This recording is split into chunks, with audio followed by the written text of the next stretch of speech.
আল্লাহ পাকের পরিকল্পনা দেখুন, যে নবী মুহাম্মদ সাল্লাল্লাহু আলাইহি ওয়াসাল্লামকে মক্কা থেকে তাড়িয়ে দিচ্ছে মানুষ, আল্লাহ রাব্বুল আলামিন সেই মক্কা নবীর পায়ের সামনে এনে দিলেন সুবহানাল্লাহ, মাত্র 8 বছরের ব্যবধানে।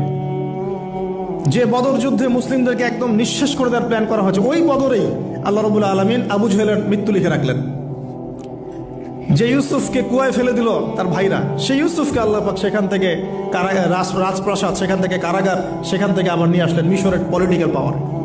আল্লাহর পরিকল্পনা। যে ইয়াসরিব একসময় ইহুদিদের দাপটের জায়গা ছিল, ওই ইয়াসরিব মুসলিমদের করতলগত করলেন আল্লাহ পাক হিজরত করিয়া। বাদশাহ নাজাশী আবিসিনিয়ায়, আমি তো মালয়েশিয়াকে আবিসিনিয়া মনে করি, এখানে মাশাআল্লাহ এরকম পরিবেশ আছে, শান্তিপূর্ণ ইসলামী পরিবেশ। বাদশাহ নাজাশীর এরকম পরিবেশ ছিল। বাদশাহ নাজাশী কিন্তু মুসলিম ছিল না, সে খ্রিস্টান ছিল। তারপরেও নবীজি বলতেন বাদশাহ নাজাশীর রাজ্যে কেউ জুলুমের শিকার হয় না, সুবহানাল্লাহ, যদিও সে মুসলিম ছিল না। ওখানে ইসলাম নিয়ে গেলেন আল্লাহ পাক, ওখান থেকে পুরো আফ্রিকা ইসলাম ছড়িয়ে পড়লো, সুবহানাল্লাহ। এক খালেদ বিন ওয়ালিদ রাদিয়াল্লাহু আনহু, যার হাতে উহুদ যুদ্ধে বহু মুসলিমের প্রাণ গিয়েছে না, সেই মানুষকে আল্লাহ রাব্বুল আলামিন হেদায়েত দিয়ে 100টা যুদ্ধ করিয়েছেন, সুবহানাল্লাহ।